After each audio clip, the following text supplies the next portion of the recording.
culture, philanthropy, and everyone here is excited to see you. So, but first, like before we get them to ask you questions, we'd like to know from you how your experience at the festival has been. Yeah, there are 16 mics here. I don't know. Okay. Oh well, I do come to Jaipur quite often. I mean, every year at least. Sound is okay? Yeah. I come every year JLF, so I always enjoy it. This is not different. I always enjoy. Okay, thank you, ma'am. Now we start with the questions, but I request you all to please keep your questions limited to literature and festival. Yeah. Yourself in India. Your daughter is in the UK. And in a way, you live in two worlds or many worlds. So, how do you navigate the world of, UK and India, your stories? How do you get a balance in all these things? Does one overwhelm the other? Does one, talking? Then what happens to the personal part? What happens to, the children part? How is it like? I'm not in UK at all. Or you think I'm in UK? No. I'm in India. And I work within India. I do visit London because of my grandchildren, not more than that. So I don't have any UK connection other than my grandchildren. Now, how do I manage children? My children have grown up. I'm a grandmother. So I don't have to manage children. But the children manage me, I think. Okay? So I don't have that responsibility of the family, which probably I would have had. When you're 30, 40, you will have up to 45. Children have grown up, grandchildren are there, so I don't have any family responsibility or children responsibility. Now, whatever time I have, I spent 4 months in Delhi, 8 months in Bangalore, and maybe in between I'll be traveling. Um, how do I manage all these things? Because I'm a little bit systematic. I write my diary much in advance. I don't waste time. According to me, it is very personal. I normally don't attend weddings, birthday party, all those things I don't do because I convert everything in terms of time module. How many units of time? So I care for the time, and that's the reason I'm able to manage. Thank you. Hello, this is Seema Dhawan from Red. In the age of AI, how to keep the authenticity of literature in us? Literature. I always talked about it. If you have attended my session, A Child Within Me, I talked about that. AI is extremely useful for technology innovation, diagnostic centers, where more science is involved. Whereas literature is something connected with the heart. This is my opinion again. Emotions are so different than technology. So, why do you like yellow color? There's no logic. Okay. So, when emotions come, I think AI may not be able to do justice. But once you have decided on a story, everything, AI might help you to type faster, edit better, all those things. But as far as creativity or creation of literature is concerned, where we play with human emotions, irrespective of the caste, creed, country, gender, it's the same. So I think personally I will not appreciate AI. That was straight from the heart. इधर भाई साहब अब बताइए. जब से social media पे युवाओं की एक्टिविटी ज़्यादा बढ़ी है, साहित्य के प्रति रुझान कम हुआ है और साहित्यकारों का भी रुझान कम हुआ है, जो सोशल मीडिया में अलग से प्लेटफॉर्म है, तो साहित्य हो, उसका अधिक प्रकाशन हो, उसके लिए आपका क्या विचार है, किस प्रकार से इसको किया जा सकता है? My Hindi is not good. I will try to answer in Hindi, लेकिन मेरा हिंदी उतना अच्छा नहीं है. हम कोशिश करेंगे. ये आपका नहीं प्रश्न है, ये जागतिक प्रश्न है. जगत में किधर भी जाइए यही है. बुक्स नहीं पढ़ते हैं, सोशल मीडिया है, but it's a reality. It's a reality. Now I found out the reading methodology might have changed, but people do read. For example, my ancestor time, people used to read from Bhojapatra. Okay, I read from, before that they used to read on a slate, okay, on a stone, and I read from paper. So method of acquiring knowledge has changed, but the love for knowledge has not changed. मैं यही बता सकती हूँ. लेकिन you have to understand, you cannot avoid digital 100%. It is not possible. You can only ration it. So even I use digital devices, but I ration it. I said, okay, why do I need? उस समय भी हम use करते हैं. उसके बाद अखबार पढ़ना है तो मैं वो नहीं पढ़ती हूँ, मैं अखबार ही पढ़ती हूँ. बुक पढ़ना है तो मैं किंडल नहीं जाती हूँ, मैं बुक ही पढ़ती हूँ. क्योंकि इसका असर है कि आंखों पे पड़ता है और you will forget the art of conversation. So you can control, but you can't avoid. That is my opinion. Yes. Namaskar. Namaste. Marathi माणसाचा Answer will be either in. Yes, I know. Yes. Answer will be in English actually. आप किधर से हैं? दैनिक प्रभात पुणे. श्रीनिवास. दैनिक प्रभात प्रभात. हाँ, वाह. Yes. 94-year-old journalist. Dainik Prabhat was a Hindi No, not daily. Hindi. It is Marathi, and it is well circulated in Western Because I Maharashtra. always believed Dainik Prabhat is from Indore. Maybe am I wrong? No, that is different. This the organization is different. Or Maharashtra I know Maharashtra. Sakar and Kesri. Sakar Kesari. Times of India Marathi I knew. Apart from Kesari, then Prabhat was then Sakar. Fine, fine. Tell Yes. me. So my question is simple. इतनी busy schedule से आप लिखने के लिए वक्त कब निकालते हैं अवश्य? लोगों को लगता है मैं कभी लिखती हूँ 15 दिन में लिखती हूँ, ऐसे मैं बोलती हूँ. लोगों को लगता है कि 15 दिन में मैं एक नॉवेल क्रिएट करती हूँ और एक दिन में 4 कॉलम्स लिखती हूँ. वो सच है, लिखने का टाइम उतना ही होता है बट लेकिन ब्रेन के अंदर और विचारधारा सालों साल होता है, सालों साल होता है. ओनली फिजिकल राइटिंग बहुत कम टाइम लगती है. वो अनटिल वो रेडी नहीं है मेरे मन में तब तक मैं नहीं लिखती हूँ. When everything is ready, then start writing. That is the way how I have developed. Thank you. Thank you. Okay. Listening to your book, listening to you and reading your books. And my question to you is like from insightful experiences that the audience you get to interact with, what habit you would recommend to the youngsters which they can inculcate in order to become a better human being? Okay. In India, everybody advises. Everybody gives advice everywhere without even asking. That's why normally I don't advise anybody. I said unless they ask for. There are 2 ways youngsters can do. Number one is we parents also, elders also, we tell children read well, get good marks, which is essential. I don't deny because we have read well. I'm in this position today. But we also should tell children other things which syllabus cannot tell, teachers cannot tell, parents should tell them. Number one, we should tell children to be mentally strong. आजकल ऐसे हैं वो नहीं दिया क्या Apple phone नहीं मिला, that fellow went to depression. The father never allowed son to go for a trip, the girl gets into depression. The neighbor score better than you, mother gets into depression.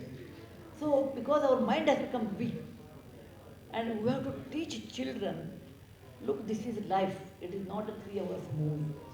In life वो plus होता है, minus भी होते हैं, difficulties आते हैं, सागर की लहरों तरह जब अप्स एंड डाउन्स आते हैं. So you have to teach children how to handle failure. Similarly I have seen children, the moment parents get money, parents का दिमाग खो जाता है, चिल्ड्रन का और ज़रा ज़्यादा होता है. You have to tell children money is there, but let us not make it fixer on that. You have to learn how to handle money, success, failures, all those things you have to learn to handle. And that we never teach children. We always say, again, 98% go into IIT, go to foreign, build a house, this, no. That is true, you do. But along with that, if you don't go to IIT, what is next? Everybody cannot go to IIT. Out of 10 lakhs people, 1,000 people go. But no, remaining 9,90,000 people don't have any life. They do have a life. Suppose you don't do engineering, you don't have a life, you have a life. Life is like colorless picture, colorless drawing. You paint the way you want. I think I'm Harsha from NDTV, and I think that was really relevant what you so why student suicides in Kota. Quota factory है ना. It's we are very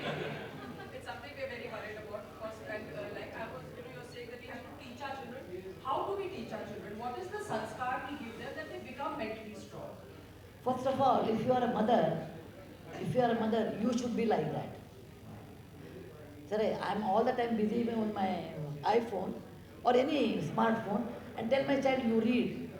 The child will not read. If I might tell my children, अरे दुखे अनुदिक मना ऐसा होना चाहिए. Am I like that? Suppose my neighbor's child score. Actually, I will tell you, when my child scores 97% of marks, I am happy. The neighbor's child gets 98%. We tell what you are not read. Look at that girl. That's two particularly girls get more. Boy's mother goes on giving him puja, doing puja. So first of all, the mother should be like that. So what? I will not compare. Comparison is the root cause of comparison is the root cause of misery. Your child has scored his level best. It may not be 99% or it may be even 80%. Tell okay, in 80% में क्या होता है हम देखेंगे. हिम्मत नहीं हारना. So the mother should be like that actually. Father should be like that. Then only children will be able to do that one because ऐसा नहीं कि स्ट्रेस ज़्यादा है आजकल लोगों को. वो ऐसा नहीं है. आप केव में रहते थे उस समय और एक स्ट्रेस था. You never know a lion will come, a tiger will come. Then you are in the later part of life, you never know, there was no penicillin, many children used to die at home. I'll be grateful if somebody talks a little less. Or they can talk, I will keep quiet and then later I will talk. Either way is fine, anything is fine. Okay. So conditions are part of life. It is not more, it is not less. Like, in a mathematical equation I give, 1 by 2 is equal to 2 by 4 is equal to 3 by 6 is equal to 4 by 8. Answer is 0.5. Don't think that stress are more. We should know the art of handling stress. It is always there throughout our human journey. Okay? Yeah. Yes, ma'am. As आपकी अभी Netflix पे बच्चों के लिए stories I थी काफी time पहले. So my kids they just keep watching it.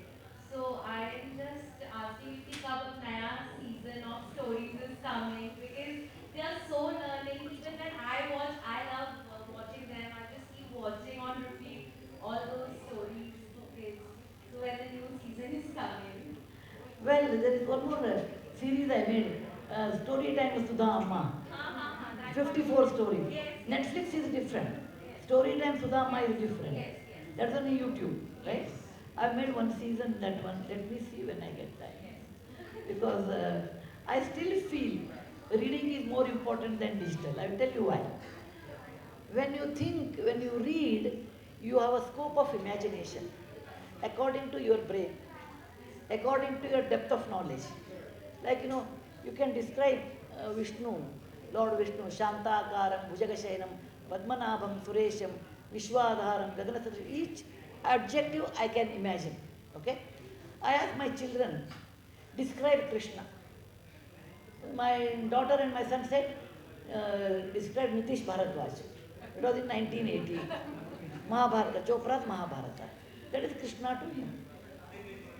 Then I asked my granddaughters, describe Krishna.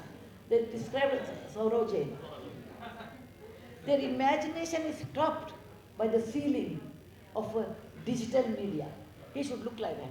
For me, I grew up in a village where there was no electricity. Forget about computer and all, no electricity.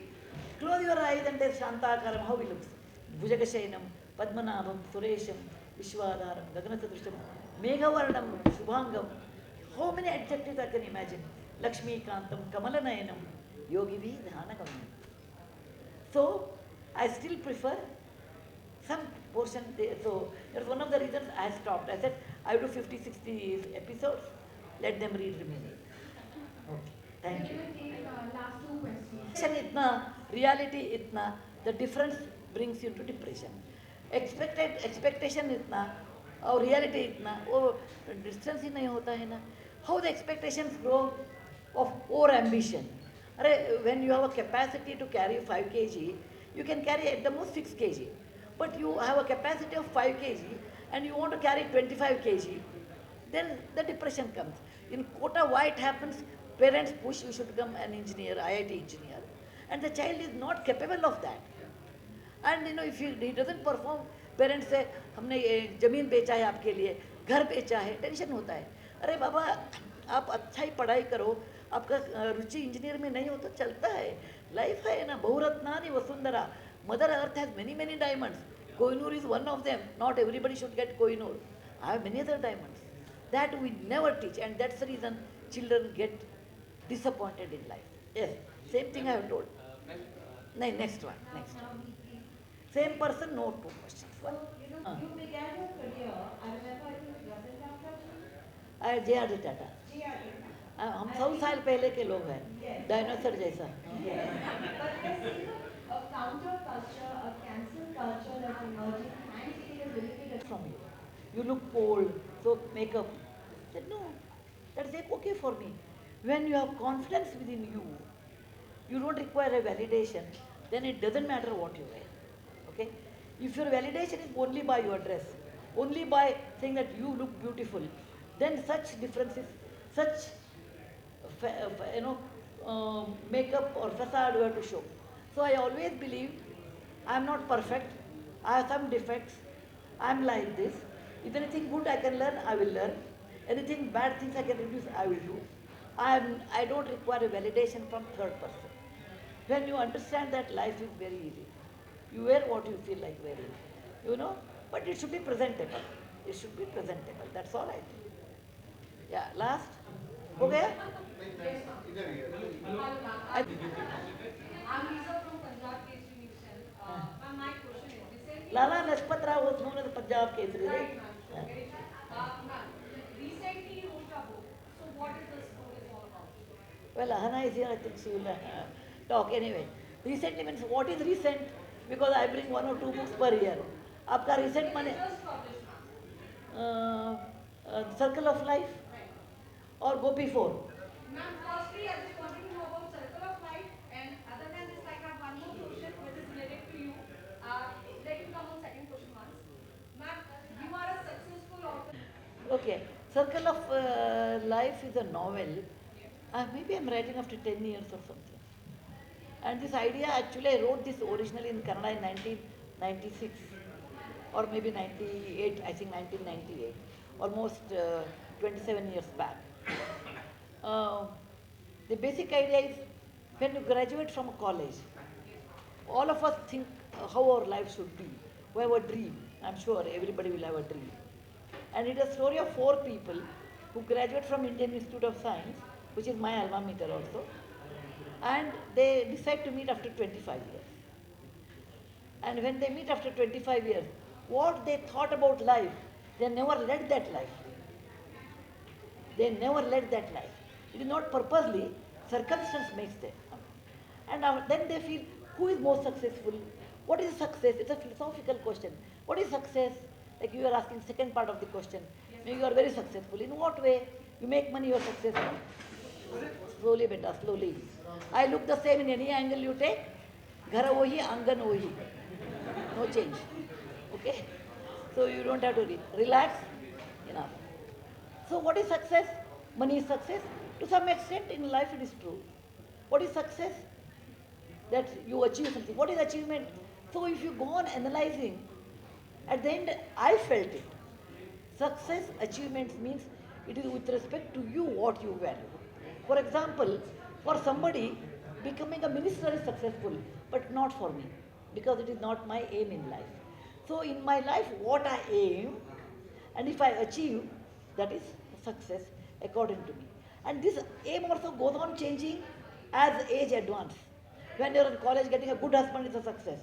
When you are married, you are having children is a success. When you are a mother, you want children should be successful is a success. When you are old, like me, then, oh, I don't have diabetes, I don't have BP, I'm happy, I'm successful. So it goes on changing. What is permanent success? For me is content in life. And how you define? It is left to you. So my content is entirely different than your content. And the world's content may be money, but my content may be something else. And that is... What is your biggest achievement till now? No, enough. I have answered, other also should. Yes, madam. ये है कि भारत जिस दिशा में जिस क्षेत्र में गति से महिला सशक्तिकरण में बढ़ रहा है, तो आपको क्या लगता है कि साहित्य में महिलाओं के प्रति सशक्तिकरण तेज गति से बढ़ रहा है तो कमी रह गई है? आपको क्या लगता है? मुझे बढ़ रही लगता है. See, I will tell you, in olden days when I was young, it was so difficult for a woman author to publish a book. Men never believed. And they always said, what woman can write? Only kitchen ka story. आज चित्राना किया, परोटा किया, ये किया, किसको शादी में बुलाया. But they cannot write about life. But today that is not true. Women actually cross area or cross information authors write much better than Sahitya authors. Because for example, I am basically not a MA Kannada or MA English. Sorry. I am an engineer and have cross experiences. And that when I write, then that is more authentic. Today women are changing their whole way of living. They are into jobs, they are astronauts, they are going to so many places. When they come back and their experience, they will be much better. Second thing, now there is nothing like a woman author and a male author and a female author, it is not there. So they are getting lot more, they are progressing lot more than previous era. Yes. Over. Myself, SS Bureau and JCGS. What is your tips for the budding authors? Whether era of AI or internet, if you want to become a good author, you have to read a lot. The essential thing is you have to read a lot. You should be sensitive for the environment where you are working. Number 3, you should write and keep it for some time, reread it and make the correction. But you have to read a lot. To become an author, I have read many years. Every day is 4 hours, 3 hours, 5 hours, depending on the time I have got. Thank you. मैं एक सवाल मेरा छोटा सा मैं doctor आना था कि पढ़ाई के अंदर 80% आना बहुत बड़ी बात मानी जाती थी और बहुत कामयाब हुआ करते थे उस जमाने में, लेकिन आज 100% मार्क्स लाने के बाद भी बच्चे कामयाब नहीं हो पा रहे, उसकी क्या वजह है? एक ज़माना था तो यू फॉरगेट इट. एक ज़माना था उसमें 500 में मेरे पिताजी की हेड ऑफ द डिपार्टमेंट थे, उनका सैलरी 1975 में 500 था. Being a doctor, so how it devaluates, the maps have been devaluated. Okay? नहीं कामयाबी नहीं. How do you define कामयाबी? Marks is the कामयाबी, knowledge is the कामयाबी, getting a entrance exam number is कामयाबी. How do you define on that? If you read for knowledge sake, you will really do well, according to me. And in olden days, number of colleges were less, number of students were less, number of professors were less, and that is one of the reasons that somebody had done BA. I had an uncle who did his MA about 100 years back, and his surname was Deshpande. He was called MA Deshpande. His name was different because he was a MA person, first person in our city who did MA. So he was not the MA Deshpande. Today कितने लोग MA नहीं करते हैं? So things have changed. We should never compare. Over 20 years back it was like this, now it has changed. Things have changed, the teachers have changed, methodology has changed, information technologies and the sport हो गया है. So today's scenario, what is good, you should think that way. That is my advice. Okay, yeah, welcome. Joyful Literature Festival. And Monday onwards I will be in Rajya Sabha. I will look into all those budgets, its speeches, etc. Let us enjoy, celebrate, reading, author, information, and be happy. We will see Monday onwards. I think you are missing that flower. Kanakambara. Yeah, you are missing in North India that. No, you don't get that thing in North India because the climate is not suitable. Kanakambara is, here the gentleman who is video recording, that is Kanakambara color. What he is wearing, the shirt color. Yours, sir. It is not Keshri, it is Kanakambara. Okay.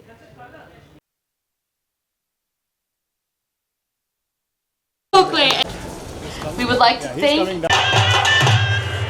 10 years ago हमने ये महाकवि Kanhaiyalal Sethia award शुरुआत की थी in the name of Mahakavi because he was the person of Rajasthan, and we'd like to thank Sethia ji and Siddharth for making this possible. I'm going to start by asking the chair of the jury, Ranjit Hoskote, to read out the citation to the awardee and then ask Sudha ji to present the award, and then I will ask Namita to say a few words on the award. Ranjit Hoskote. Well, greetings everybody, and both the distinguished figures present on the dais and all of you for being here with us. It's actually a very particular pleasure and honor to be present here and to be celebrating Badri Narayan's work. And I also say this as someone who's, in all humility, have received this award before, so I have a great sense of continuity in this moment. Badri Narayan, who was born 1965, is a distinctive voice in contemporary Indian literature, both as a poet and as a social commentator. Writing in Hindi, he commands the attention of readers with his empathy with the vulnerable and disenfranchised. Combining an ecological ethic with a scintillatingly fabular sensibility, he includes trees, plants, and birds as protagonists in his poetry. His collection Tumri Ke Shabd was honored with the Sahitya Academy Award in 2022. He has also received the Rashtra Kavi Dinkar Award, the Kedar Samman, the Shamsher English. Badriji was trained as a social scientist, so he brings the lens of cultural anthropology to bear on the crises and disquietudes of the present, while being fruitful.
Thank you very much, Sudhamurti.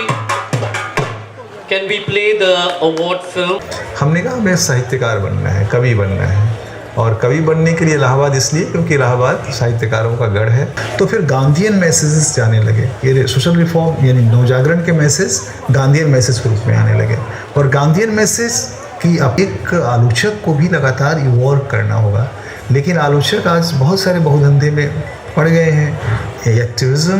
Thank you JLF, thank you Sethia Foundation, thank you jury for giving me this honor. I used to come in JLF since many years, but this time it has a special meaning because it has rooted me in the memory of the poet who is linked with the Rajasthan and India and the world. The social reformer Kanhaiyalal Sethia ji, who worked for the marginals, who worked for the Dalits, who worked for the social movements. I am very happy to relate myself with the honor of, derive my honor with the honor of Sethia ji. मैं बहुत बहुत आभारी हूँ आप सबका कि आप सब ने ये मौका मुझे दिया. And this award reminds me always the commitment for the marginals, the commitment for the social cause. So this award is not merely an award, it's a mission, and I become part of that mission. I am glad to be part of this mission. So at this moment, I can recite one of my poem, and that is also, this is the name of the poem is Dukh Puran. कविता, मैं हिंदी कविता लिखता हूँ, हिंदी का कवि हूँ, अंग्रेजी में और हिंदी में आता जाता रहता हूँ, तो मैं हिंदी में एक कविता पढ़ रहा हूँ. नीले आकाश में उड़ती चिड़ियों के हार से जो चिड़ियाँ पीछे छूट जाती है, नीले आकाश में उड़ती चिड़ियों के हार से जो चिड़ियाँ पीछे छूट जाती है, चरते हुए गायों के झुंड से कोई बछड़ा पीछे रह जाता है, गडेरिए के बार बार टिटकारने के बावजूद भेड़ों के गोल से जो भेड़ छूट जाती हैं, बीच जंगल में भागते वक्त हिरणों के झुंड में बार बार शामिल रहने की कोशिश करके भी जो हिरण हार जाता है। सब चले जाते हैं और जो छूट जाता है, कहराती सांझ में नदी में नाव चल देती है, माझी को पुकारता कोई किनारा छूट जाता है। जो आदमी संगत पंगत और विकास से छूट जाता है, जो टूट जाता है, जो हार जाता है, उनके दुख पर मैं लिखना चाहता हूँ एक पुराण। अब तक के पुराणों से अलग, पुराणों के अर्थ को तोड़ता, छूट गए लोगों के दुखों की एक दास्तान, छूट गए लोगों की एक दुखों की दास्तान मैं लिखना चाहता हूँ एक दुख पुराण। लिखते हैं, he is grounded in the realities of this beautiful country, in its beauty, in its rivers, in its blue skies, sometimes polluted skies, but ये हिंदुस्तान की आवाज़ से बोलते हैं और हिंदी में लिखते हैं और अंग्रेज़ी में लिखते हैं। आई थिंक इनका एकेडमिक ज़्यादा अंग्रेज़ी में होता है और जो पॉलिटिकल हर भाषा में होता है, और पर्सनल जो है उसमें हिंदी में उठती है। Is that true? ऐसा ही है। तो मैं कुछ कहना नहीं चाहूँगी इससे आगे। मैं सेठिया जी को बधाई देना चाहती हूँ कि ये 10 साल में प्रांत प्रांत से, पूरे हिंदुस्तान से अंग्रेज़ी में और कई भाषाओं में कई दिग्गज लोगों को ये अवार्ड मिला है। हमारी बहुत अच्छी जूरी रह चुकी हैं, अभी भी हमारी जूरी में सुकृता पाल हैं और हमारे रंजीत हैं। कई बार जो हमारे पुराने अवार्डीज़ हैं वो जूरी में आके हमारे इस अवार्ड को गाइड करते हैं आगे की तरफ को। तो बस यही मुझे कहना है और अब आप इनके लिए एक ज़ोरदार ताली दीजिए।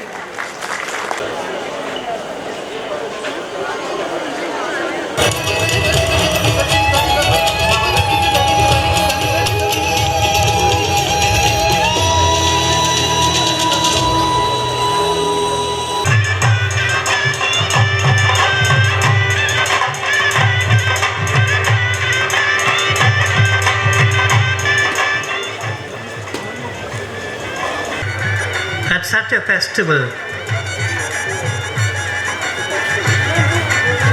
such as the Jaipur Literature Festival, isn't the same anymore. It changes. Life is something else. प्यारे दोस्तों, मेरे लिए ये एक बहुत बड़ा दिन है। पंजाबी में कहूँ तो बड़ा भागां वाला दिन है कि मैं इस वेले इस जगह पे आपके दरमियान create an India where there should not be a situation that, as you said, the earlier question that you said that from the Tana, the ability of people not to be able to say what they want to, we're a democracy. And I want you to play that difficult villain, cute villain of a politician, but give us hope for the new democracy. Give us hope. Abe, do you vote? Yes. Of course I do. And the second part of the question was, can you portray, or is there a need to portray politicians as also doing good practices rather than painting them negative in the sake of democracy? I first and foremost, I don't think in today's terms or today's atmosphere, I don't see any good politician. But he did perform actually a character, hardcore character, political character, but that web series was banned or is banned yet, still. Last question, the lady in the pink jacket. Yes, stand up. Hello. Yeah, I just wanted to know that because I work in publishing, you have been in the theatre and movie personality for over 60 years. So how has been your journey, the writing and publishing journey, and how, I mean, what are the failures, what are the satisfactions? Your writing and publishing journey, and the gentleman in the front, quickly, in the cap here. Hello sir, मुझे ऋषिकेश मुखर्जी के बारे में सवाल पूछना है sir. Sir, Rishikesh Mukherjee की जो movies हैं वो सोशल रियलिस्टिक स्टोरीज़ पे बेस्ड होती थी, तो क्या आपको लगता है ऐसी स्टोरीज़ आज भी बन रही हैं और उस तरीके से मूवी बन पा रही हैं? अगर बन रही है तो कहाँ बन रही है, और नहीं बन रही है तो क्यों नहीं बन रही है? So Rishikesh Mukherjee and your story in publishing and writing. I'll first answer this, probably about publishing and all that. Sandhya can answer that better because she has designed this in every sense of the word.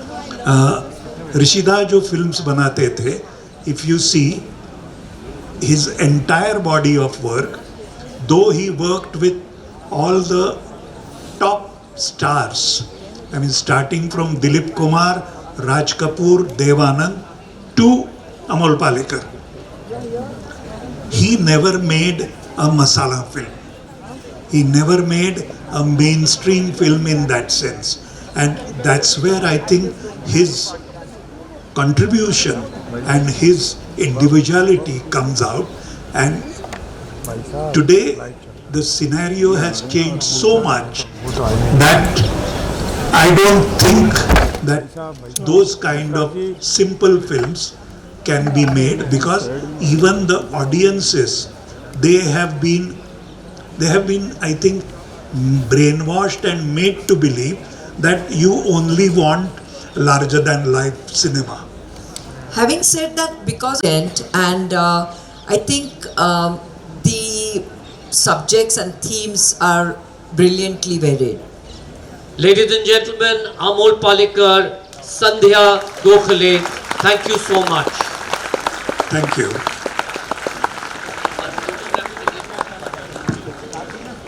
Let's make a big round of applause for our Gokhale.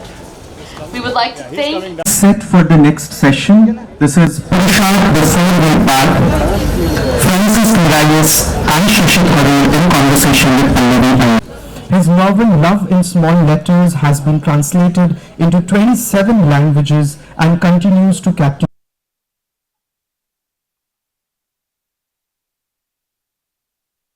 rock star panelists. It promises to be a fantastic one. I'm really thrilled to be here with you. Where we're going to be talking about spirituality, Hinduism, Japan, Ikigai, introduction for a tour. And I, like most Indians in this similar situation, find myself a little bit paralyzed when they ask me very basic questions about India, like, oh, are you a Hindu? And what is Hinduism? And I never know quite what to say. Do I talk about deities and prostrating ourselves in front of them? Do I talk about the Upanishads and the Vedas and Brahman and everything being ineffable? Do I talk about karma and dharma? It is such a vast subject, and it's so difficult to kind of pin down and distill in a way that is accessible to people who are not familiar with it. And I suppose that is an attempt that you make in your book. So, Francesca, if I can begin by asking you, if you were in my shoes and you had 5 Spanish friends that you were bringing to visit India, and they asked you, what is Hinduism? How would you reply to them, other than saying, read my book? Yes, it wouldn't That's always the best thing to say. It wouldn't be elegant to say, read my book. I would say that they should read the book of Shashi Tharoor. Why am I Hinduist? Why am I Hindu? So I think actually the task we take with Hector Garcia when we wrote the Fourth Purusharth was trying to explain in a very easy way. We feel very happy that Mr. Shashi Tharoor wrote this foreword and curated the book, so that this book should be the first door to understand a little of what does it mean, the Indian cradle of spirituality. And what does it mean? And what does it mean? Like, how would you, is there a way in which you could, you know, in your book you have these bullet points at the end of every chapter. So could you do like 4 bullet points of the book? Yes. We talk about general subjects. For instance, there is a chapter about sadhus, what does it mean to be a pilgrim, but not only in the historical point of view. relating it with modern things so that people can understand it. For instance, in the chapter dedicated to karma, that we are talking about the law of retribution into this life, we are talking about John Lennon, we are talking about Radiohead, we are talking about the general concept because there are already very good authors and very good scholars talking about technically about these religious concepts. We wanted to bring it to the pop culture. Okay, so Shashi, so when in fact I was asked this question, I took the easy way out and said read Shashi Tharoor's book. And we actually had a book club meeting and we read your book, Why I'm a Hindu. So if you could perhaps answer this question, because you do it very well in the book, as well as anyone I've seen doing it, about this whole definitional problem of a religion that does not have a dogma, does not have a religious book, and is understood and practiced in such a myriad ways. So how would you give your sort of one paragraph summary of what it means to be a Hindu to an international audience? So that's precisely it, that it is exactly a way of being, a way of life, and a way of relating to the cosmos. And how you actually choose to manifest that way is not prescribed. There are multiple choices, multiple beliefs, multiple ways of worship, multiple deities you can imagine to focus your worship on. It's a religion that is all-encompassing, that does not claim to be the only true religion in the world, that accepts all other paths and all other forms of worship as valid, and that at the same time is full of questioning and incertitude. It in many ways is a religion for the thinking, doubting skeptic of the 21st century, because it invites you. I mean, even the Rig Veda's creation hymn, the Nasadiya Sutta, says, where did this come from? Who created it all? What's this all about? Maybe he in the heaven knows, or maybe even he does not know. Can you imagine a religious precept that actually casts doubt on the omniscience of the Creator? But that's precisely what Hinduism does. Everything is open. We have no Hindu Vatican. We have no Hindu Pope. We have no Hindu Sunday. You can worship any of the 7 days of the week. You can dedicate that day to any of your deities. We have no compulsory obligations or rituals. We have so many sacred texts that 1,000 years ago, Adi Shankara had to confine himself to a limited number to give his interpretation of the faith when he was trying to revive Hinduism. So who am I to sit here and try and give you a one-sentence definition? It is all of this, and it is not something else. It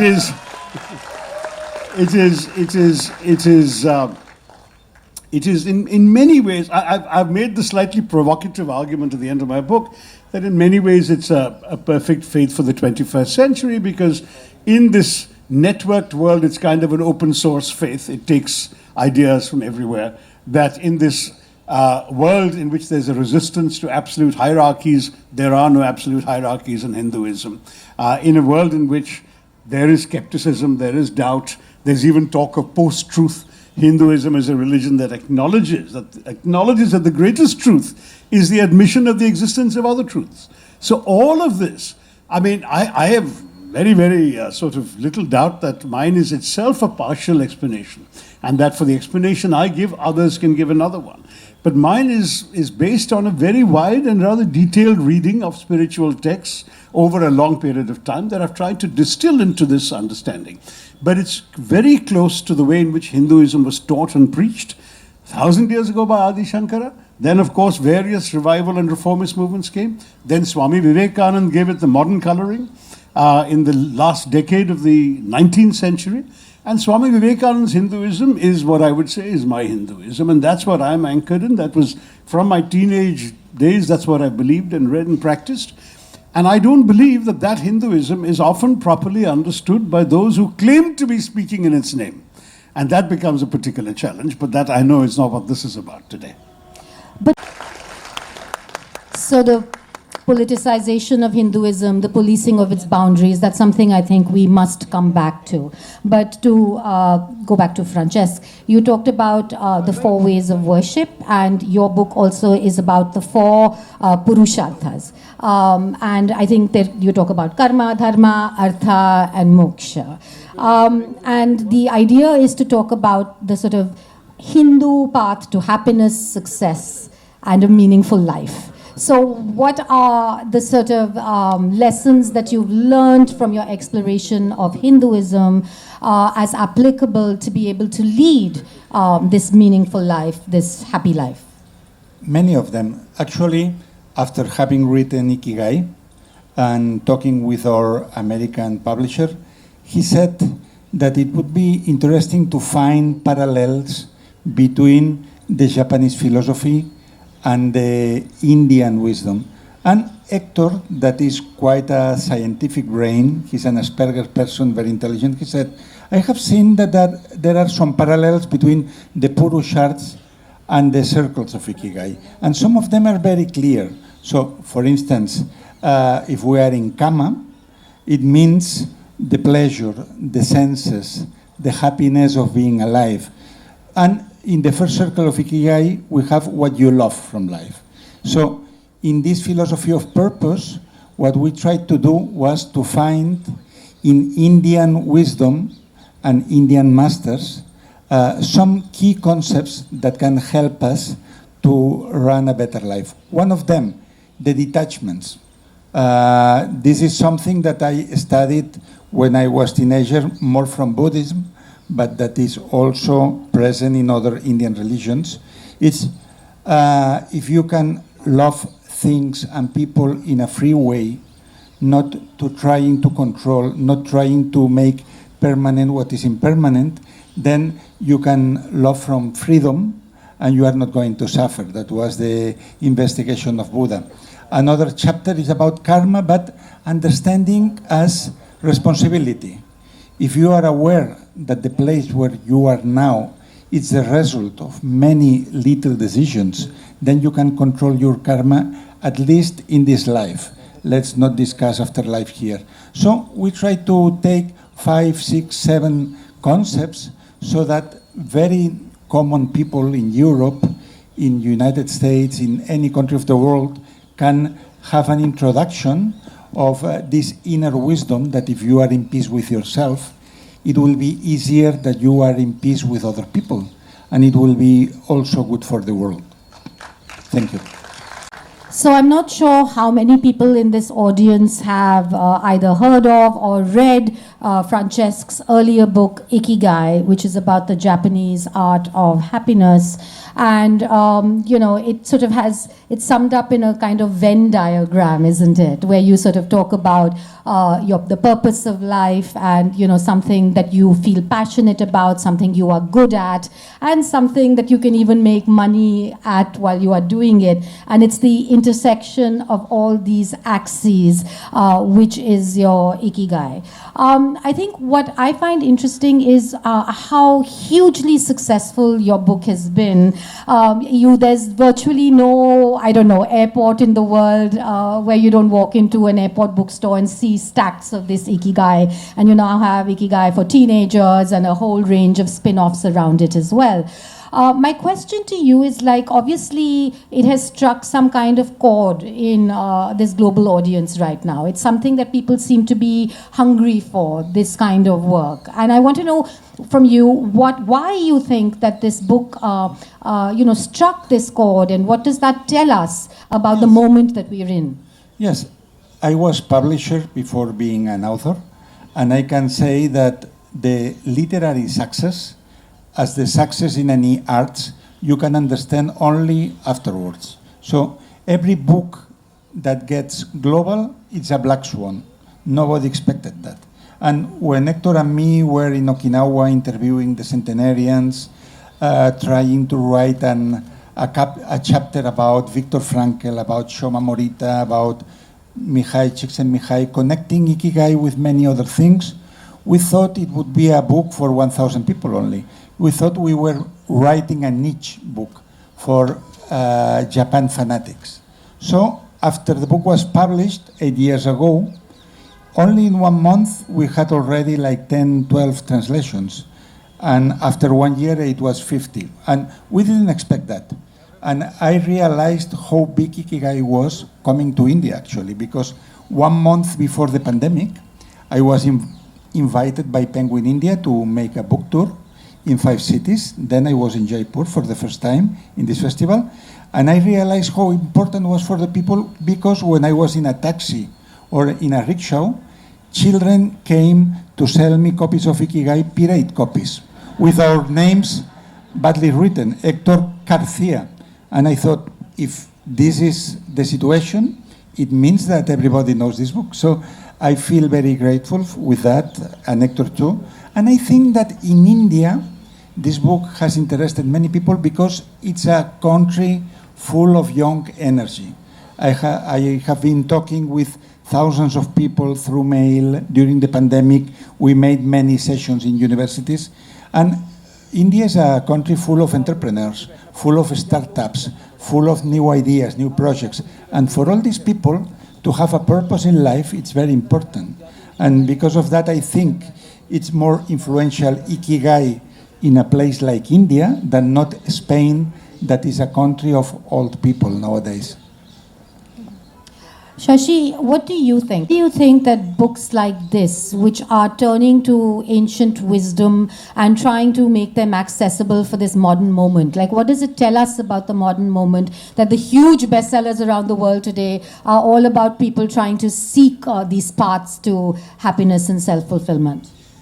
Look, I think it's partly because, frankly, we're living in a world in which the pressures on us are so much more. The sources of pleasure have multiplied, of both pressure and pleasure have multiplied to such an extent that we need to find some sort of path through it. In fact, in the ancient days in Hinduism, you go find a guru, and the guru will guide you in a certain direction. But in today's world, perhaps we can find a guru in an airport bookshop, and maybe it's Francesc Miralles telling you how to live. Thank you. So, I mean, the thing is that I think that's partly the answer to your question. Whether people are able to derive everything from the book and then actually practice it is a totally different matter. In fact, one of the reasons why there are still more books being written and more books being sold and more bestsellers is that that search is a never-ending search for some way of living and being that's better. I mean, in many ways, I mean, the Bhagavad Gita taught us a very simple rule, right? Do your duty without regard to the reward, without regard to the consequence. Just do the right thing and do the thing right. And thereafter the world will take care of itself. And that philosophy is not always easy for people to do. Most people are motivated by an outcome, by a particular result. They want to achieve something. They want to get a position, or they want to come first in the exam, or they want to get a particular job. And so that sort of Gita philosophy is kind of hard to imbibe. But once you've internalized it, it makes life very much easier to live. You have a clear conscience. You know what you're doing. You know why you're doing it. And that's where the purpose comes in. And thereafter, yes, if other factors, including factors beyond your control, it could be somebody else was simply better than you were at it. It could be that there were unfair factors working against you. It could be that others who made the decisions behaved wrongly and betrayed their own dharma, whatever it may be.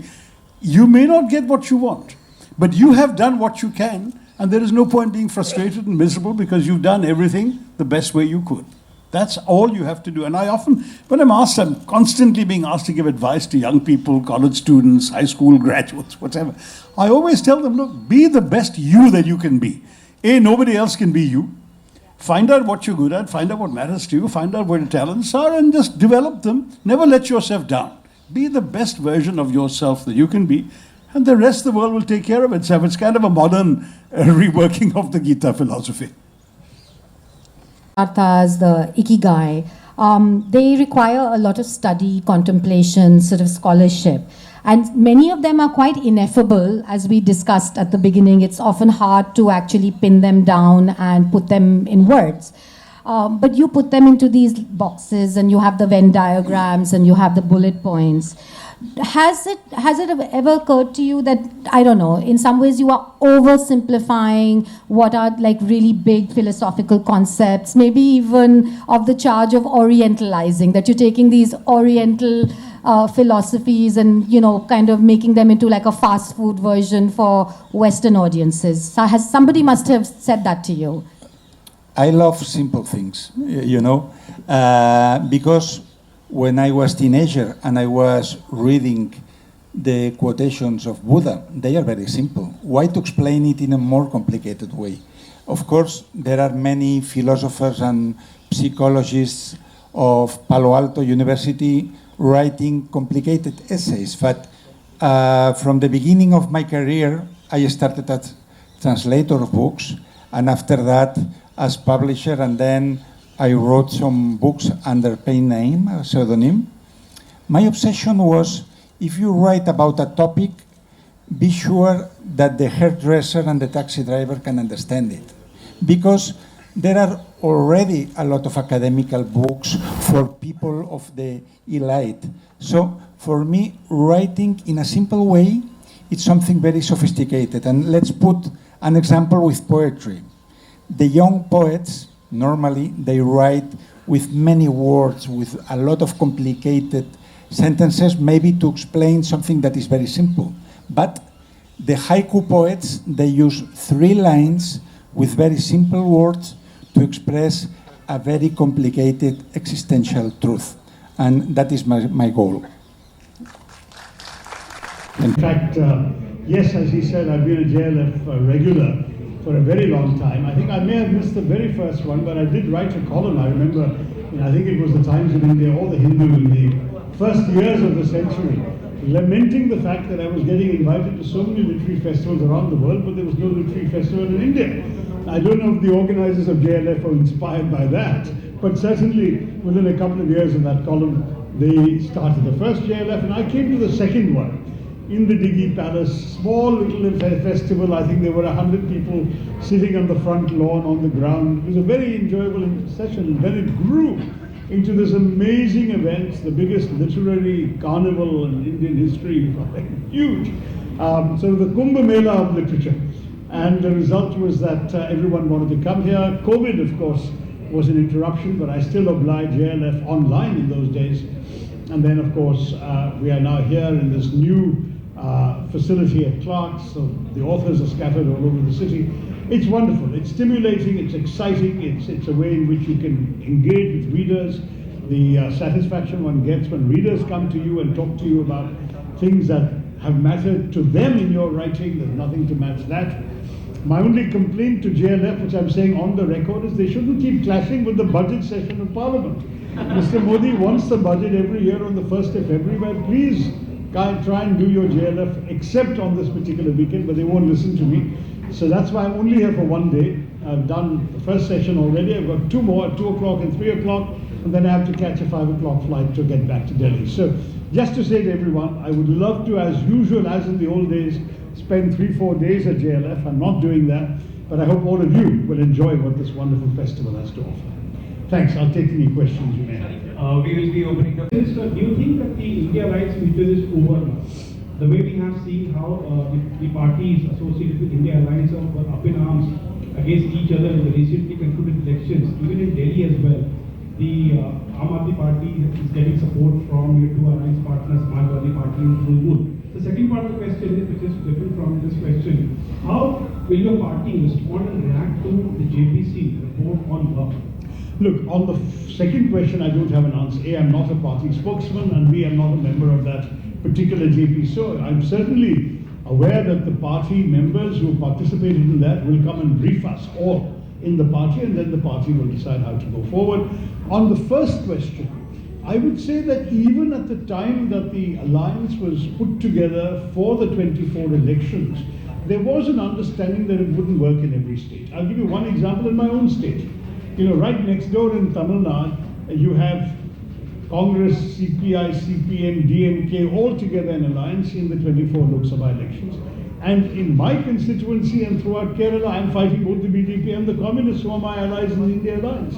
So it was always understood it would work that way, simply because in our country, we have a national election and we simultaneously have 28 state elections, even though they are all taking place for the Lok Sabha. People have different political histories, different political realities to contend with. And I couldn't imagine a situation where, for example, the Left Front and the Congress-led United Democratic Front would ever be together in Kerala. So just like that, there were other places. Bengal, I think we were not on the same page as the TMC. In Delhi, we managed to be on the same page with Aam Aadmi Party in the Lok Sabha election, but the other contradictions have come to the fore in the Assembly election. Maharashtra, we stayed together both in the state election and the assembly election. So I think the reality will vary from state to state. Each of our states has a very distinctive character, including the distinctive political character. And I don't think that there is any need to either write an overall obituary or to write a premature celebration of it all coming together again or whatever, because there may be an election next year where we'll all come together again, there may be an election thereafter where we are again apart. It depends on the political character of the individual state. There is often a good logic for the opposition parties to the BJP to come together, particularly where the BJP is very strong, where very often the two principal opponents are a regional party and the Congress, as for example in Kerala, then the BJP factor is not enough to cement an alliance. It will vary from state to state. And another, and kind of name calling that one is seen, do you think that would have been avoided? Can you please identify yourself? And waves from India today group? Yeah, no, Dave, I mean, the issue very simply is that when you're campaigning, you will do your very best to give the most effective campaigning message, whichever party you are. And how you judge a message to be effective or not, that is a political call the individual campaigner will make. I don't think the party is putting words in the mouth of everybody who speaks. I would say that there may be some things that say Rahul ji would say that Ajay Maken might say differently. There may be something Arvind Kejriwal may not say that perhaps Atishi would say. I don't know. I think at this point, to ascribe every comment to the entire character of a party and its overall attitude overlooks the heat and dust of the election atmosphere. Please wait. 21 sir आपके suggestion से जुड़ा हुआ ही सवाल है, budget को लेकर आपने कहा था, तो हमारे जो बजट जो पेश हुआ है उसे लेकर आपका क्या कुछ राय है? देखिए, अगर आप दिल्ली बिहार से है और मिडिल क्लास के आदमी हो, आपको शायद 1 लाख का तनख्वाह मिल रहा है, आपके पास रोजगार है, तो आप खुश होंगे शायद। लेकिन अगर आपके पास रोजगार नहीं है तो इस बजट से कहाँ उम्मीद मिली आपको कि आपको काम मिलने वाला है? हमारे देश की जो हमारी अर्थव्यवस्था की स्थिति जो है, जहाँ हमारे देश में इन्वेस्टमेंट नहीं चल रही है, फॉरेन इंस्टीट्यूशनल इन्वेस्टर्स हमारे देश से भाग जा रहे हैं, निकल जा रहा है, इन्वेस्टमेंट तो निकल जा रहा है और डोमेस्टिक इन्वेस्टमेंट तो बहुत कम हो रहा है। बहुत कारण होंगे, लेकिन सरकार को अपने आप से पूछना पड़ेगा कि ये क्यों हो रहा है, सरकार की तरफ से क्या गलतियां हैं कि लोग इन्वेस्ट करने के लिए डरे हुए हैं। क्यों हमारे देश से करीब 32,000 या 23,000 डॉलर मिलियनर्स पिछले साल हमारे देश छोड़ के बाहर जाके NRI बन गए? क्यों? उनको यहाँ रहना चाहिए, सरकार उनको इनकरेज करना चाहिए, उनको इंसेंटिव देना चाहिए कि इसी देश में रहिए, यहाँ इन्वेस्ट कीजिए, यहाँ रोजगार बनाइए लोगों के लिए, लेकिन ये नहीं हो रहा है। तो इसलिए मेरी जो डिसअपॉइंटमेंट तो थी इस बजट में कि मैं ये लफ्ज़ भी नहीं सुना बेरोजगारी, इन्फ्लेशन के बारे में कुछ नहीं। देखिए, आप टैक्स की रिलीफ दे रहे हैं, लेकिन कितने साल से हमारे जो तनख्वाह मिल रहे हैं वो तनख्वाह की वैल्यू गिरते गिरते जा रही है। एक नॉमिनल वैल्यू होते हैं और एक रियल मार्केट वैल्यू होते हैं। जिस चीज़ आप 1 साल पहले 10 रुपया के लिए खरीद सकते हैं, आप 10 रुपया खर्च करके आप खरीद सकते थे, इस साल तो शायद आपको 12 देना पड़ेगा, 15 देना पड़ेगा। तो इस हाल में आप सोचिए कि आपको टैक्स रिलीफ मिल जाए, लेकिन आपके जेब में कम पैसे हैं, क्योंकि जो भी आपकी परिवार के लिए ज़रूरत है वो चीज़ का दाम बढ़ गया है। तो इन्फ्लेशन के बारे में एक्नॉलेजमेंट चाहिए था और बेरोजगारी के लिए सोल्यूशन। पिछले साल के बजट में वो लोग एक एम्प्लॉयमेंट इंसेंटिव्स प्लान लेके आए थे, क्या हो गया उसको? 10,000 करोड़ के बजट अनाउंस किया, उसको वो काट के 6,000 तक पहुंचा दिया और अंत में कितने रोजगार बनाए वो लोग कुछ नहीं बता रहे। इस साल तो उसके बारे में बात भी नहीं हुई वित्त मंत्री के भाषण में। तो अगर आप देखेंगे कि हमारे देश के जनता की क्या कठिनाई वो लोग महसूस कर रहे हैं, क्या प्रॉब्लम है उनकी, तो उस प्रॉब्लम के लिए हमें कोई सोल्यूशन नहीं मिला इस बजट में। If you were made the budget corrector of this year, what would you add, subtract, multiply, or divide in the? Look, that's a vast question. I can't pretend that in the time since yesterday I've read the entire budget document. I can only react to the finance minister's speech because I was there, I heard it, and I can tell you what is missing. I would certainly have had very many more focuses on employment. I would have tried to figure out what's going on. One analysis that is increasingly being made by critics of the government from outside is that the government's policy of promoting a few national champions has been misguided because it creates monopolies and duopolies in many sectors, but it simultaneously discourages others from coming in because they feel they won't get a level playing field, that there may be arbitrary rule changes to favor the government's favorite, so why risk your money? Now, if you are not getting companies coming into a particular sector, that means that jobs are not being created in that sector. And only the duopoly or the monopoly or whoever they are, the few small companies, few big companies, I beg your pardon, that's getting the recognition by the government and becoming seen as national champions, only they benefit. Now, the flaw in this is that when your country's principal problem is high unemployment, and that is what is hurting most people. We have the world record for youth unemployment. We have the world record for college-educated graduates unemployment. So what are we doing for them? That's what I would have found solutions for, and I would have tried to put forward. The second concern is that there are many sectors which were completely neglected, including things where she gave headline statements, but they're not backed up by numbers. I'll give you two examples. She mentioned that we want to become a worldwide center of toy manufacturing. Any one of you as a parent, you know that the toys available in the Indian market are Chinese-made toys. The Chinese have flooded our market. So how are we going to change this? Last year in the employment incentive scheme, in the PLI, the production-linked incentives, what did she have? She had for electronics and IT, she had 6,200 crores. For toys, she had 0.1 crore. That's the amount of importance they've given toys. Now, in these circumstances, you tell me, how seriously should we take the government's assurance?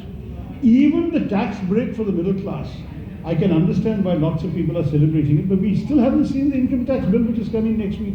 Suppose they've removed all the deductions that people have for homes and other expenses and so on, and you're ending up giving to the government with one hand what the government has given you with the other. What do we know? So, until we see all the fine print, very difficult to answer in detail. But that was one major concern. I had been coming from Kerala. I see the plight of our fishing community. She began her speech with talking about fisheries.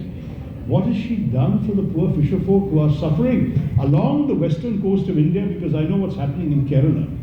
We don't have adequate fish being caught because there has been massive overfishing in those waters.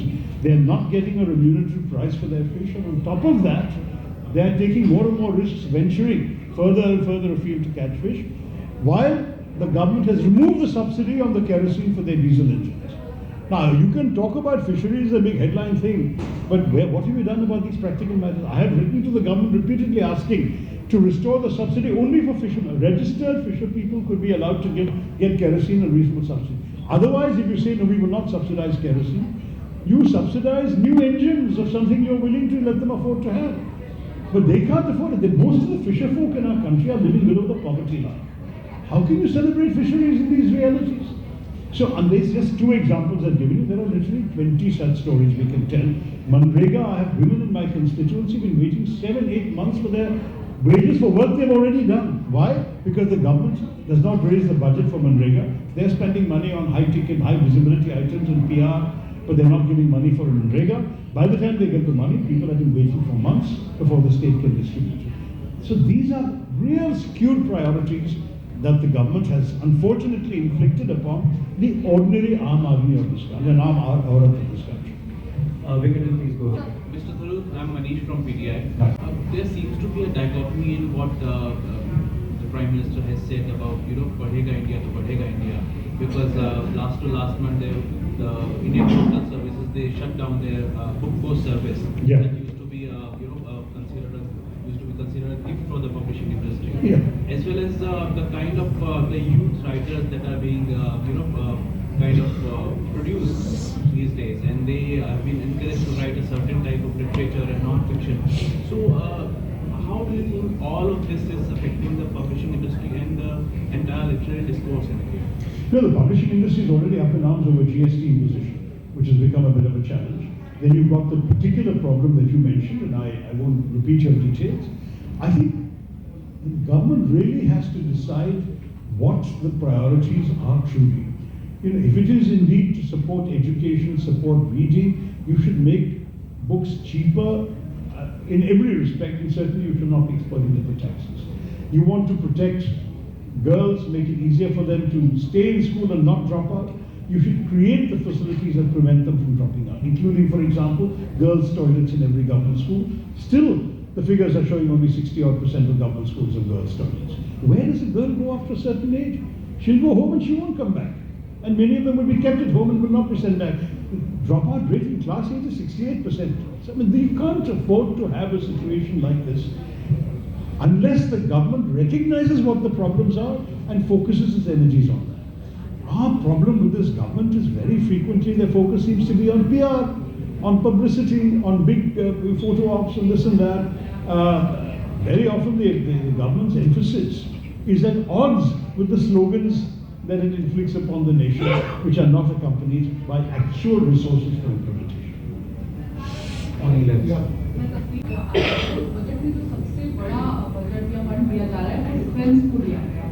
Sir किसको दिया?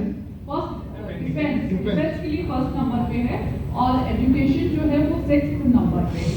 तो education और defence दोनों के लिए क्या करेंगे? 6ठे number पे है। नहीं, दोनों होना चाहिए था ना। आप तय कीजिए कि आप आपके पैसे कहाँ खर्च करेंगे। मेरे ख्याल में डिफेंस में पैसे देना बड़ी ज़रूरी है, क्योंकि हम डिफेंस में पैसे खर्चा करता है युद्ध चलाने के लिए नहीं, लेकिन to discourage other countries from feeling कि भाई ये लोग कमज़ोर है तो हम उनके खिलाफ एडवेंचर करेंगे। चाइनीज़ बॉर्डर में जो कुछ हुआ था वो कभी अगर आइंदा नहीं होना चाहिए। हम काफ़ी मजबूत होना चाहिए और उन लोगों को ये दिखाई देना चाहिए कि हम मजबूत हैं, कि इनके साथ हम कभी गड़बड़ नहीं करेंगे क्योंकि भारत तो मजबूत है। इसके लिए डिफेंस में खर्च करना ज़रूरी है। मैं तो उसके खिलाफ नहीं हूँ। एक्चुअली मैं तो कुछ समय से कह रहा हूँ कि हमारे डिफेंस की खर्च बढ़ाना चाहिए। स्पेशली हमारे देश इतने बड़े कोस्ट लाइन के साथ एक ब्लू वाटर नेवी बनाना चाहिए। और हमारे जो आर्मी है अभी आजकल मैं जो समझा हूँ अभी भी हमारे देश में ऑफिसर्स की शॉर्टेज है और हमारे ऑफिसर्स पीछे रह के कमांड नहीं देते, वो लोग आगे जाके लड़ते हैं। जब कारगिल हुआ तो हमारे ऑफिसर्स के हमारे जो जितने आत्माओं के नष्ट हो गए ज़्यादा से ज़्यादा ऑफिसर्स थे। तो ऑफिसर्स की शॉर्टेज हमारे आर्मी महसूस नहीं कर सकते। उसके लिए जो भी करना है मैं तो समर्थन करने के लिए तैयार हूँ। लेकिन एट द सेम टाइम हम 1948 से कहने लगा है कि हमारे देश में आगे बढ़ाने के लिए एजुकेशन में 6% ऑफ GDP खर्च करना चाहिए। इतने सालों के बाद, और ये टारगेट 68 के कोठारी कमीशन ने कह दिया था, 86 के राजीव गांधी सरकार ने 6% बोल दिया। मैं भी जब एक साल के लिए एजुकेशन मंत्री था मैं भी 6% के लिए बोल रहा था और रिसर्च बजट बढ़ाने के लिए बोल रहा था। अभी क्या है, 10 साल मोदी सरकार के बाद 4.8% तक पहुँचा।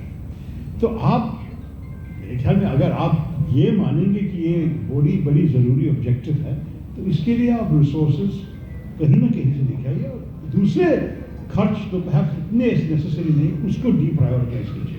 लेकिन ये नहीं हो सकता कि आप नारा देते हैं एक विषय के ऊपर, उसके साथ नारे के साथ पैसे नहीं देते। थरूर साहब क्या कर रहे हैं, बेरोजगारी की, ग्रेजुएट युवा को नौकरी नहीं है। वहीं दूसरी तरफ देश के अंदर महाकुंभ जैसा आयोजन हो रहा है जहां पे 40 करोड़ से ज़्यादा लोग वहां पहुंचेंगे स्नान के लिए। वहां पे एक टेंट की एक रात की कीमत 20,000 रुपये है, नाव उपलब्ध नहीं है। सर, ये दोनों स्थितियों को किस तरीके से देखें? क्या बताऊं, हमारे देश में इतने पैराडॉक्सेस हैं। मैं तो बार बार पैराडॉक्सेस ऑफ इंडिया के बारे में भाषण दे रहा हूँ, एक और पैराडॉक्स आ गया। और देखिए बात यह है कि जब लोग अपने मन की इच्छा के लिए अपने दिल से कुछ करना चाहते हैं, वो लोग कहीं ना कहीं से उसके लिए रिसोर्सेज ढूंढ लेते हैं, उनकी तरीका कहीं ना कहीं से लेते हैं और जाते हैं, करते हैं। महाकुंभ के लिए विश्वास की बात है, लोग जाते हैं। लेकिन सरकार की जो जिम्मेदारी है वो तो जो हम टैक्स पेयर्स पैसे उनके हाथ में दे रहे हैं उसको किस तरह से इस्तेमाल करें, कौन सी जिम्मेदारी से वो प्रायोरिटाइज करें और कैसे खर्च करें, इसमें तो जवाब ले आना बड़ी ज़रूरी है। मैं नहीं कहूँगा कि सब कुछ गलतियाँ हैं, कुछ चीज़ें अच्छी तरह की हैं।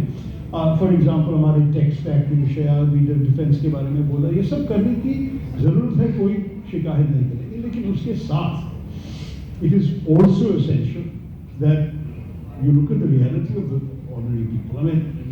मेरा दिक्कत यह है कि जब आम आदमी के यथार्थ इतने डिप्रेसिंग है कि आप उनके लिए क्या कर सकते हैं, वो होना चाहिए आपके मन में प्रथम प्रश्न। महात्मा गांधी ने कहा ना, जो भी आप करेंगे आप पहले सोचिए कि आपके मन में सबसे गरीब लड़की या लड़का का चित्र आपके मन में होना चाहिए। उनके लिए क्या कुछ बेनिफिट मिलने वाला है, वो सोच के आप तय कीजिए। तो मेरे ख्याल में ये कमी है सरकार की।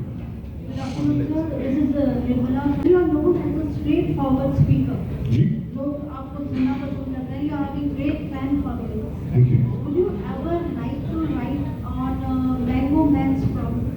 और दूसरा मेरा प्रश्न है कि क्या हिंदी में कभी आप लिखना पसंद करेंगे? बिकॉज शायद इसी वजह से कुछ पाठक और बढ़ जाए।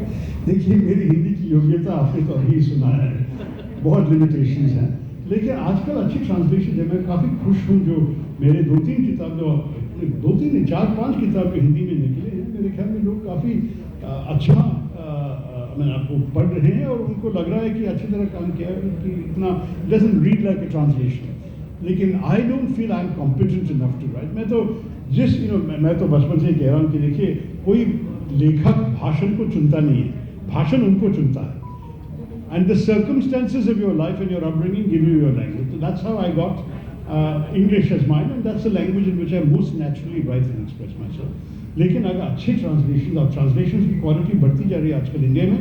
आपको मालूम है कि करीब 30-40 साल पहले तो कोई ट्रांसलेटेड किताब पढ़ना वाज अ पनिशमेंट, लेकिन आजकल बहुत अच्छी क्वालिटी के ट्रांसलेशन से बहुत पब्लिशर्स हमारे प्रसिद्ध भारतीय लेखकों को अंग्रेजी में और दूसरे लैंग्वेजेस में लेके आ रहे हैं, और विदेश में भी अभी उनको अभी जाना जाता है। Because I remember when I went to France with my first book was published in French, I said to them, very good, but why are you only translating Indian authors from English? I said, there are very, very good Indian authors in Indian languages, find a way. And they said, how do we find anything that we can understand? I said, if you can't get some French person who knows Bengali, find a good English translation. There are now good, better translations coming, and make that into French. So वो लोग मान लिया। Now there are very, very good Indian books available from Marathi, from Bengali, from Hindi, from Malayalam, in French, in German, in Spanish. और मेरे ख्याल में हमारे भारतीय साहित्य के लिए भाषा should know longer be independent. आजकल आर्टिफिशियल इंटेलिजेंस में आए हैं, बहुत आसानी से ट्रांसलेशन कर सकेंगे। आप ट्रांसलेशन कर दीजिए, एआई प्रोग्राम इस्तेमाल करके, फिर एक अच्छा लेखक को उसको रिव्यू करने दीजिए। ऐसे तो बहुत सारी किताबें आप पब्लिश कर सकेंगे। तो मेरे ख्याल में it is not necessary for anybody to write himself और herself in a language that is not 100% fluent in, because this world has become much better at overcoming the barriers of language. लिखूं या देखिए, मैं जिस विषय पे लिखता हूँ, I write for people who are willing to engage with the substance of the issue. Now, that could be an educated person, very sophisticated with it. It could be an aam aadmi. I don't discriminate against, and certainly I would like to think that some of my stories, some of my arguments, my non-fiction have found readers of all social classes, because they come to me. And of all generations, one of the most satisfying things at JLF is when some child who was not born when the great Indian novel was written comes saying, "Sir, we love this book, please sign it for me." For me, that's incredibly satisfying. I wrote it for one set of people. Many of them have passed on by now. But there are people today who were born after that book was published who still find meaning and value from it. So I hope that the Aam Aadmi will turn to me when they feel that things I have written mean something in their lives. But their concerns, their experiences are very much in my mind in the things I write about. So we'll be taking two last. For the middle class is something which need not be celebrated right now, and one after the income tax bill comes in, can evaluate whether it is actually going to be beneficial for the middle class or not.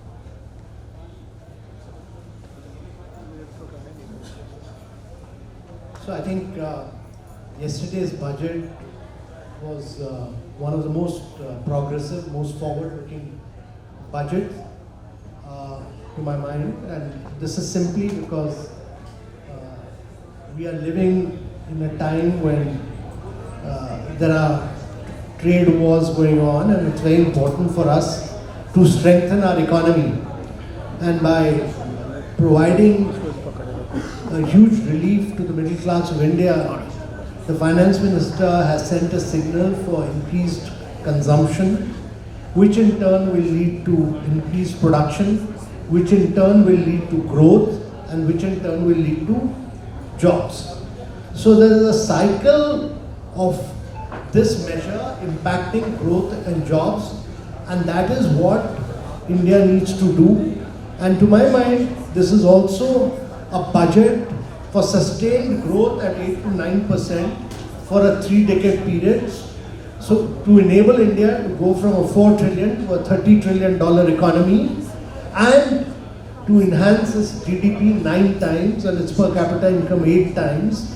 The budget is also very fiscally prudent, because this year the fiscal deficit will be 4.8%, but the budget aims at 4.4 next year.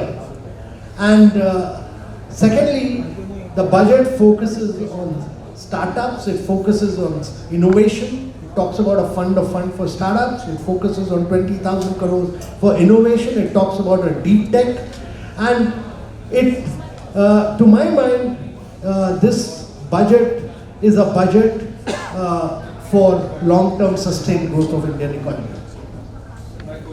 Therefore, the bill will actually make it simple and easy for implementation on the direct tax bill. That's all.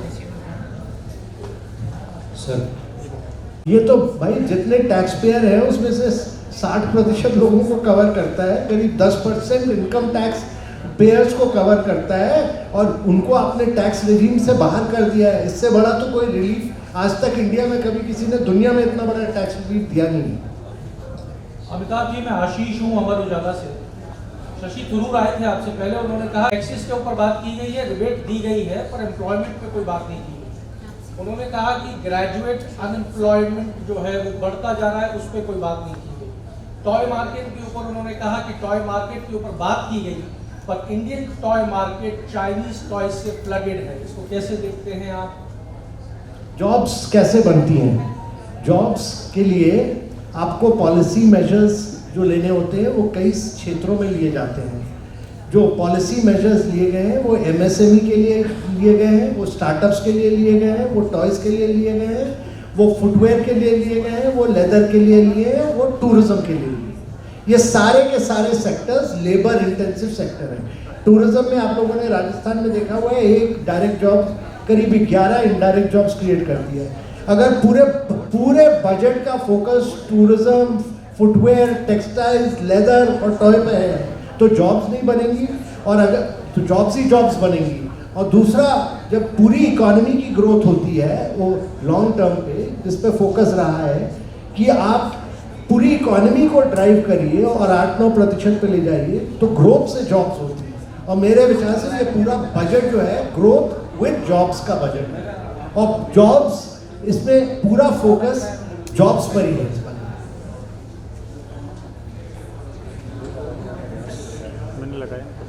So the Trump administration has yesterday imposed 25% tariff on Canada and Mexico and 10% on China. That is what the announcement is. To my mind, the Canadian Prime Minister has already said that there will be counter tariffs, etc. So we are heading for a period where there will be tariffs and there will be retaliation in tariffs. Right now, India is not impacted at all. We have a good relationship with the United States. We have a good relationship with Quad, and a very good bilateral relationship, and a very good relationship between the Prime Minister of India and the President of the United States of America. The Foreign Minister was already there. He has had discussions, and I think we should look towards a positive and a constructive relationship with the United States of America.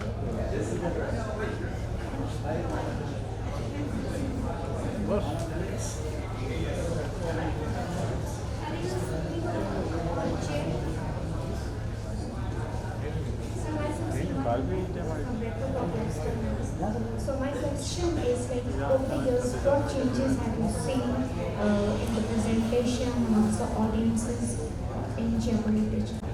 Jaipur Literature Festival is one of the most unique festivals, and it brings together young people, it brings together some of the best intellectuals, it brings together some of the finest writers from across the world, and it brings them together all in Jaipur, which is a great tourism destination.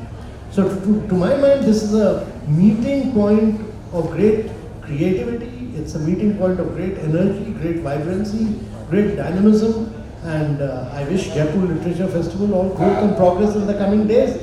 And I only wish that more and more writers and more young people continue to participate. Sir, if tariffs are imposed on India as well by America, if tariffs are imposed on India as well by America, do you think India should opt also? This is, we should discuss this only when tariffs are imposed. There is no question of responding to a query where nothing has happened as of now.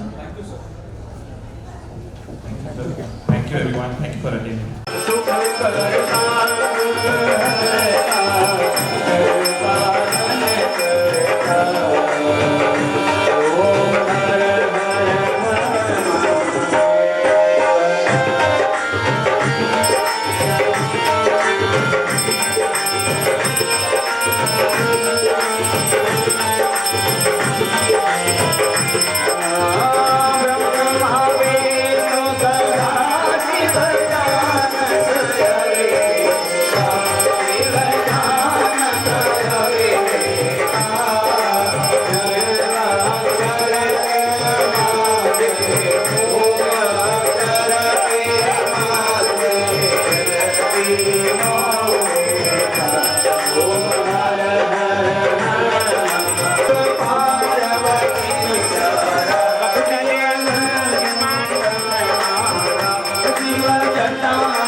हस्ते पुष्पं पुष्पाञ्जलि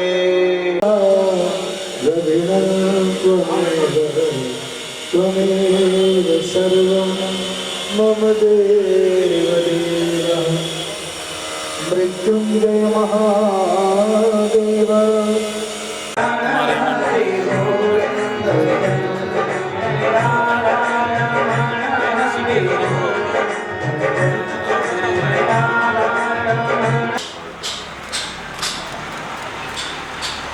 आप थोड़ा सा इधर हो जाओ, थोड़ा आ गया, बस बस बस बस हो गया।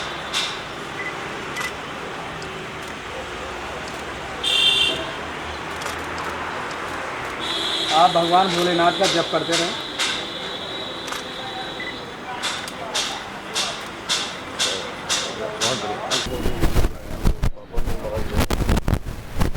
सभी दर्शकों को जय श्री राम। भगवान गोविंद देव की अनंत अनुकंपा और कृपा से जयपुर की पुण्य धरा पर बड़ा ही दुर्लभ शिव शक्ति महायज्ञ हो रहा है। आज शिव शक्ति महायज्ञ को 122 दिन हो गए लगातार। 365 दिन का ये यज्ञ है और सनातन धर्म में यज्ञ से ज़्यादा कोई श्रेष्ठ कर्म नहीं है। यज्ञो वही श्रेष्ठतमम कर्म। बहुत सारे लोग इन 120 दिनों में यज्ञ का दर्शन करने आ रहे हैं, परिक्रमा करते हैं, आहुतियाँ देते हैं। आज 122वें दिन हमारे अति ही प्रिय विष्णु जी और इनके माता पिता राधे श्याम जी और गीता देवी शर्मा यज्ञ के यजमान बनकर के बैठे हैं सपरिवार। विशेष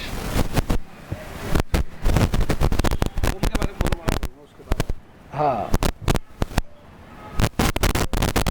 बड़ा ही शुभ अवसर है, महाकुंभ लगा हुआ है और आप यज्ञ का ये बहुत ही अच्छा सुंदर आयोजन भी कर रहे हैं। ऐसे में आप देशवासियों को क्या संदेश देना चाहेंगे? कुंभ सनातन धर्म का एक विशेष उत्सव नहीं महोत्सव है। अपनी आंतरिक चेतना करने को, अपने अंदर के अमृत को सर्वत्र करने के लिए कुंभ एक आध्यात्मिक चेतना का उत्सव है।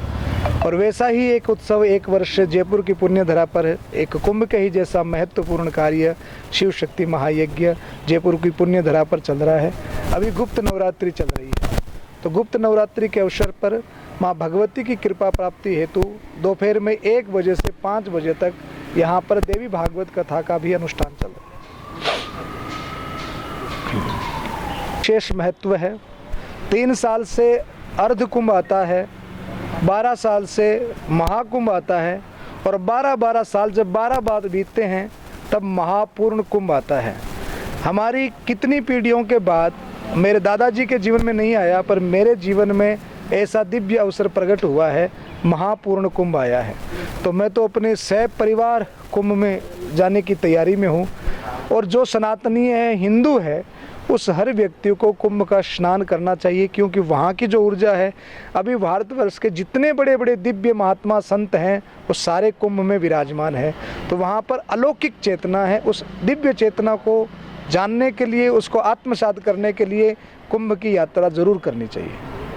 शक्ति महायज्ञ और कुंभ में स्नान करने का फल हर सनातनी को मिलता रहे, इसी शुभ संदेश के साथ न्यूज़ अभी तक ब्रजेश जयपुर से मैं पत्रकार ब्रजेश कुमार नावरी।